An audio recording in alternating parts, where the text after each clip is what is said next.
इयत्ता 6वी, कविता 18वी, बहुमोल जीवन. आता आपण कवितेचा पुढील भाग पाहूया. रोज नभाचे रंग बदलती घनदाटून येतात तरी निराश आशा पुन्हा नव्याने नक्षत्रे नेतात घरी. अवसेला पाहून पौर्णिमा नभात रुसुनी बसते का मनासारखे सारे काही जीवनात या घडते का. मला नभ व घन म्हणजे काय ते सांगा बरं. नभ म्हणजे आकाश व घन म्हणजे ढग. अगदी बरोबर. या कडव्यात कवी सांगतात की दररोज आकाशाचे रंग बदलत असतात. आकाशात ढग दाटून येत असतात. नंतर काही वेळाने आकाशातील तारे परत प्रकाशित होतात. त्यांच्या आयुष्यात नवीन आशेचा किरण घेऊन चमकतात. म्हणजेच या ठिकाणी कवीला असे सांगायचे आहे की मानवी आयुष्य सुद्धा असेच आहे. दुःख आयुष्यात आले की आपल्याला निराशेपोटी जीवन अंधारमय वाटते. मात्र आकाशातील ढगांप्रमाणे आपल्या जीवनातून दुःख निघून जाणार असते. त्यानंतर परत आपले आयुष्य नवीन आशा घेऊन सुरू होते. त्यामुळे आपण आयुष्यात निराश न होता जीवन जगले पाहिजे. अवसेला म्हणजे काय बरं, सांगता येईल का कोणाला? अवसेला म्हणजे अमावस्येला. अगदी बरोबर.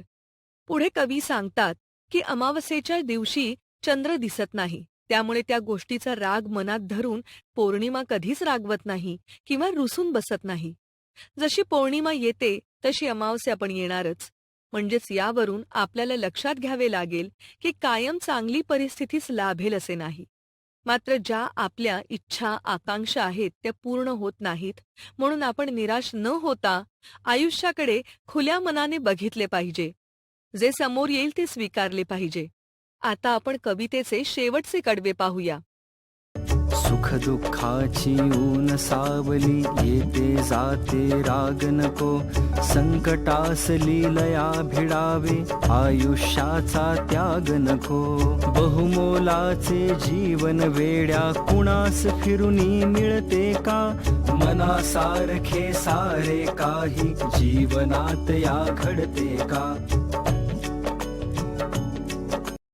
या कडव्यातून कवी सांगतात की ज्याप्रमाणे दिवसानंतर रात्र आणि रात्रीनंतर दिवस येतो तसेच सुखदुःखाचे आहे. सुखदुःखाचा हा खेळ ऊन सावलीसारखा आहे. उन्हानंतर सावली येते तसेच दुःखानंतर सुख येतेच.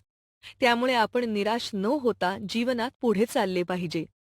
आपल्या परिस्थितीचा राग मनात न धरता संकटास लीलया भिडावे. आता तुम्ही मला लीलया म्हणजे काय ते सांगा बरं. लीलया म्हणजे सहजपणे. अगदी बरोबर. म्हणजेच येणाऱ्या संकटाचा आपण सहजपणे सामना केला पाहिजे. आयुष्याला दोष देऊ नये. आपले आयुष्य संपवण्याचा विचारही मनात आणू नये. कारण हे आयुष्य हा आपला मानवी देह एकदाच मिळतो.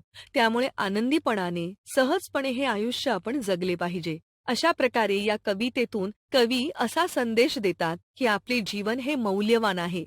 जीवनात सुखदुःखे येतात आणि जातात, परंतु आपण संकटाला न घाबरता जीवनात आनंद उपभोगला पाहिजे. सुखानंतर दुःख व दुःखानंतर सुख येतेच. त्यामुळे हे मौल्यवान जीवन आपण सार्थकी लावण्याचा प्रयत्न केला पाहिजे.